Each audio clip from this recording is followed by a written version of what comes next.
What is up, everybody out there in HeroClix land? This once again is Scott Porter back for day 3 of our brand new 2020 Marvel HeroClix unboxing series for the new Marvel Captain America and the Avengers HeroClix set. So far, the unboxing series has been a huge success to me. On day 1, we got a super rare. On day 2, we got a super rare. We'll have to see what we get today. The set is out for pre-release tournaments on January the 22nd. It is out to buy on February the 5th. Check your local comic shops and gaming stores to see when you can buy it. I am so completely stoked with the character selection so far in this set. Got a ton of character, Captain America stuff, a ton of characters from Avengers. We also have a lot of Thunderbolts. We've got Masters of Evil. We've got some characters I'm not overly familiar with, which is exciting to me because I want to get to know them more and more, and that's going to mean I'm going to read more books. I'm going to do more research. That's awesome. We've had really cool special power diversity. It's been really neat to see how they're doing some things. Immortal Hulk we got yesterday, and he was insane. But we've also got a ton of shared traits that are very, very potent. We've got assembled Avengers, and we've got assembled Bolts and Masters, and both of those basically allow you to make an attack, roll a die. If you roll a 5 or 6, you can pull a token right off of that character that just made the attack. It's just going to give you huge action pools if you can hit those 5s and 6s, or it allows you to do free incapacitate. Depending on how many of those characters you have on your team, you can do both. If you have 6 or more sharing a keyword that's either Avengers or Thunderbolts or Masters of Evil, you can just do both. You can be pulling tokens from yourself while incapping the target character. So we've got some really cool traits. Also, we've got this espionage trait, this spy trait that gives you stealth, allows you to ignore hindering terrain for movement and for targeting. So some levels to this set as far as sealed play goes. I'm very, very excited. I hope you guys are as well. Again, this is day 3. If you only are tuning in right now and you haven't seen days 1 and 2, I suggest you go back, you take a look. We opened the token pack, fast forces, and 4 boosters so far. All right. All that being said, without further ado, I say we just jump into it today and see what we get out of our 3rd set of boosters. If you've never seen these unboxing series before, I do 2 boosters a day. We take a deep dive on these figures cards, and I talk a little bit anecdotally about what a character means to me, or why I like them, or why I hate them, and that's how we get it done. The first booster today, let's see what we have here. Oh, we got Isaiah Bradley again. Let's see. This one comes in at 60 points, so I believe that is one that we have already seen. We'll skip him. We got Peggy Carter. We have seen her already on day 1. You know, I was thinking about the chases, because the back of these boosters, by the way, it just has a picture of some of the big name Avengers. So I'm like, maybe that's going to be like special iterations of the Avengers are going to be chases. But coming in, I was thinking that maybe we would be getting different people who had carried Captain America's shield that weren't Captain America as chases. I thought that would be a really cool kind of way to go. Peggy Carter, they announced for Disney Plus the What If series that they're going to be doing, and they showed these images of Peggy Carter as Captain America. I thought that would be a really cool chase idea to kind of do. Different people have picked up the shield, because Captain America's shield is kind of like Thor's hammer. It's kind of like Mjolnir in a way, where it's just got this iconic, inspirational advantage that it gives to your team. If you see somebody holding Cap's shield and they're leading the way, I feel like teams are just more apt to perform successfully. And they put this living legend trait in this set, so I don't know. It would be really cool to see. Anyway, so Peggy Carter. We've also pulled, Dario Agar. We pulled a Nuke clone. A Nuke clone. I guess that's a key that we might be getting Nuke. You want to talk about confusing histories and backgrounds, Nuke in this set. And then we've got Baron Zemo proper. That excites me because yesterday we got a Citizen V that was Baron Zemo from the very early days of Thunderbolts, and he has a trait that allows him to reveal himself to the world. Upon KOing that Citizen V, you can then grab a Baron Zemo off your sideline, and he becomes Baron Zemo. You get to put him on his last click, roll a d6, heal that character to half of the result of that roll, and you get to play with Baron Zemo. So let's see what you're going to be getting if you use Citizen Z Citizen V, and then move on to Baron Zemo. All right, we'll look at this Nuke clone first. It's a generic. The Nuke clone comes in at 20 points. His set number 12 has the underground team ability. Let's take a look at the card here real quick. Nuke, not one of my favorite characters. Not gonna lie. Maybe a lot of people think he's been very important in books for a while, but he's just, I don't know, something about him turns me off. Got Power Elite and Soldier keywords. Has a trait called Burnout Virus. When Nuke clone is KO'd by an attack or by the effects of a trait with this name, after resolutions, deal 1 penetrating damage to each character within 3 squares. At the end of your turn, for all characters with this trait, roll a d6. On a roll of 4 to 6, deal a friendly character named Nuke clone 1 unavoidable damage. Another trait, Power Elite. The power actions of opposing characters within X squares are double power actions instead. X is the number of friendly characters with the Power Elite keyword with different names. So you can't just stack Nuke clones to get the range for that effect up. You can't just stack Nuke clones. You got to find more Power Elite to put onto the board. Got some running shot, 3 damage. He's only 20 points. Definitely a generic worth using, especially with that little local nuclear kind of explosion that happens when you KO these guys. When they start dealing damage to people within 3 squares, penetrating damage, mind you, when you KO them. That's a nasty generic. Ooh, if that's any sign of what Nuke is going to be like, with all of his red, white, or blue pills and his cybernetic extensions and his scarred face and his Weapon Plus, Weapon X, all that crap history, which is just so convoluted. Oh, anyway, all right, Dario Agar. Let's see. He's got Mystics. If any of y'all don't know, he turns into the Minotaur. Some ancient Greek island, some wizard or something gave him this power. So he's got Mystics. Don't see a ton of Mystics in Marvel, so that's pretty cool. Take a look at his card here. He's got Aim, Hydra, Monster, Mystical, Politician, and Ruler keywords. Set number 22, like I said, comes in at 50 points.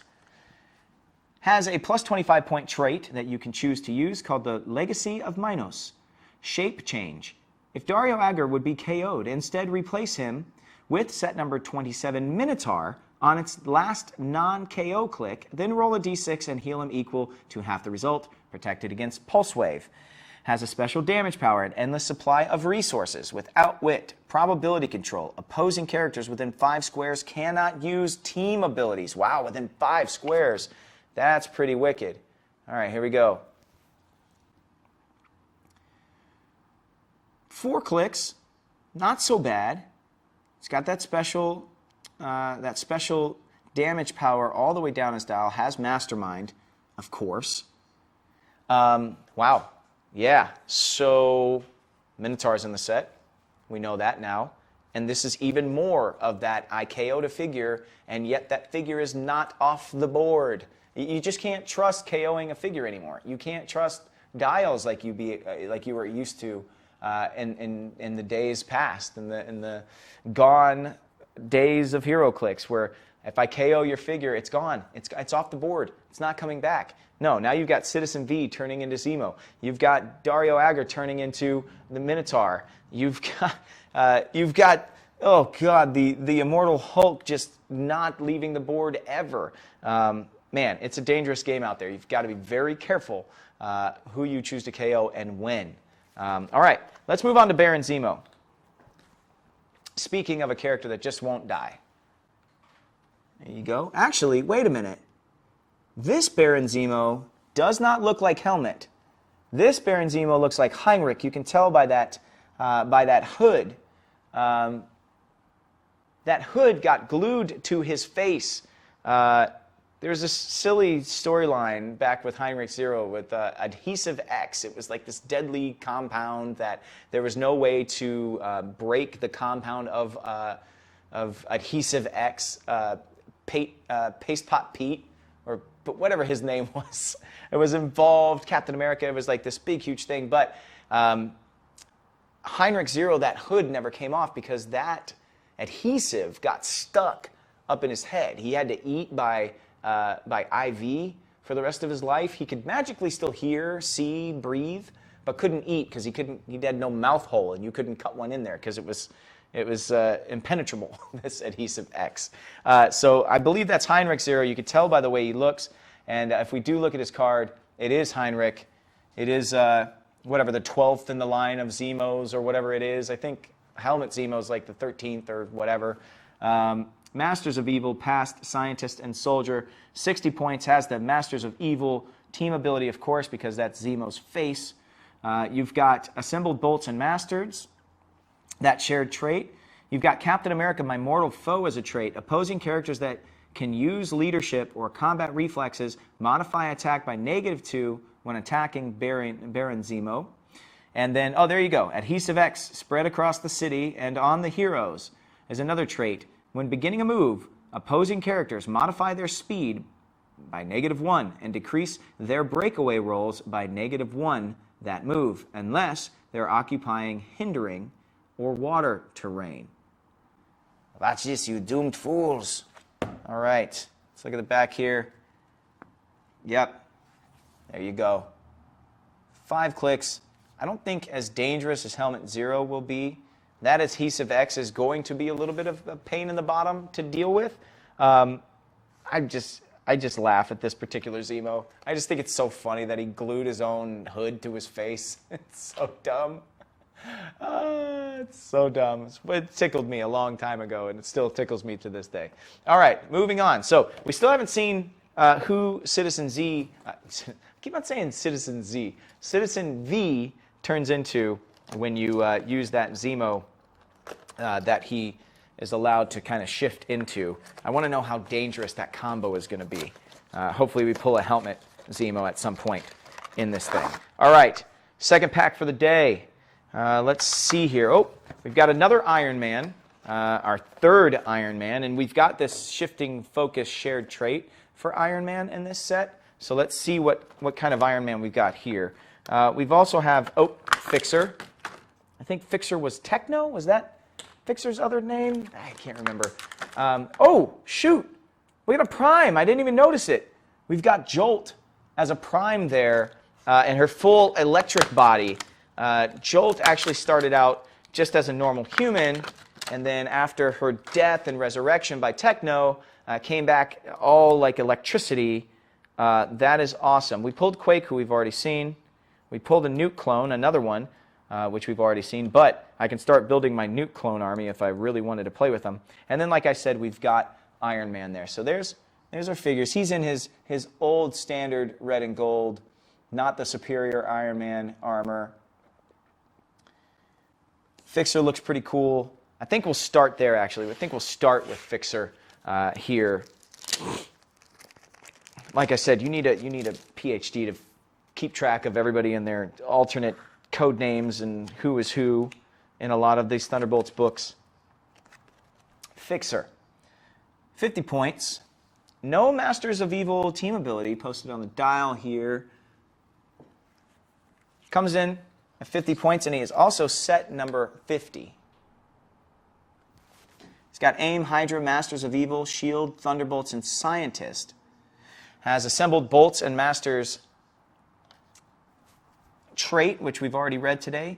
He's got a Resident Tech Genius, special damage power, Perplex, unique modifier. When Fixer uses it, he may instead choose a single combat value other than damage to modify on all friendly characters within 4 squares and line of fire. We saw that a long time ago with the old Fantastic Four, being able to pump up your team's full stats, within a certain amount of range. We saw it with Doctor Strange. Now Fixer is doing it for his team.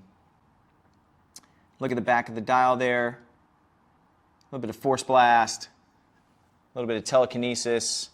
Pretty good, but again, does not have the Masters of Evil team ability. So it's interesting that it's missing from the dial, at least for me. Most of these other Thunderbolts have had it. The fact that Fixer doesn't is interesting. All right, moving on to Jolt.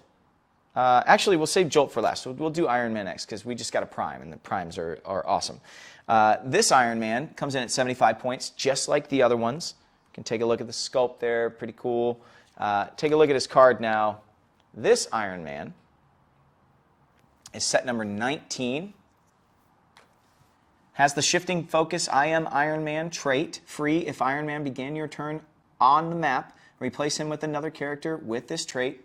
Has assembled Avengers trait, which is the same as assembled Bolts and Masters. Has the variable weapon system trait, which we saw in the other Iron Man as well. Choose a standard attack power printed on the card of a character with the shifting focus I am Iron Man trait on your sideline. Iron Man can use the chosen power this turn. That is an extra step to the shifting focus variants that we have seen in the past, where if you need something in particular from an Iron Man on the sideline, which, I mean, the superior Iron Man has, wait, no, which one had probability control? I think it was the Fast Forces one had probability control. And I cannot remember now if that one had this trait. So let me go back real quick. I need to see something while we're doing this. I want to make sure that Fast Forces Iron Man actually has these shared traits, because if he does, then yeah, getting probability control and the unique powers that particular Iron Man has would be very, very interesting, because then you would just be borrowing that. Oh, he doesn't. Okay. All right. So the probability control one does not have this shifting focus trait. We'll go back to the card here. But that being said, any other power that you need to borrow, you can borrow without having to actually switch the figures. That's big time for the shifting focus here. This one has running shot, vulnerability, typical Iron Man powers, but again, you can swap it for another Iron Man on your sideline. All right, last but not least for today, we have Prime Jolt. Set number 31B. So we're going to get the early days Jolt. That's some cool powers, but nothing like after she died. We'll take a look at her card here. The sculpt looks awesome, though. The sculpt looks really, really cool up close. Jolt, Thunderbolts, and Speedster. She has the assembled Bolts and Masters trait. She has hyperkinetic agility and bioelectric manipulation trait. When Jolt moves 1+ squares and hits 1+ characters after resolutions, give her a kinetic token. If she has 1+ kinetic tokens, she can use willpower. If she has 2+ kinetic tokens, she can use energy explosion as free. If she has 4+ kinetic tokens, she deals penetrating damage. So you'll just get her moving, get as many attacks in as you can, stack those things up, and she becomes really, really dangerous. She's got a lot of hypersonic speed here, 4 clicks of it to start the dial. Not the biggest movement swing, but still 12 is huge. I mean, she's not reaching, some of the other speedster levels, 14+, but still 12 is pretty big swing. And she's got 2 bolts. That's what makes her special here. So, unlike a lot of speedsters, she has range, and she has 2 targets. So that's how she can hit more than 1 target at a time. That's pretty awesome. That Jolt Prime is nasty. That's nasty, especially if you get her to penetrating damage. She is only 60 points to play, so I think definitely worth it. All right, well, that is it for today.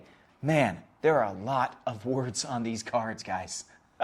There are a lot of words to get through.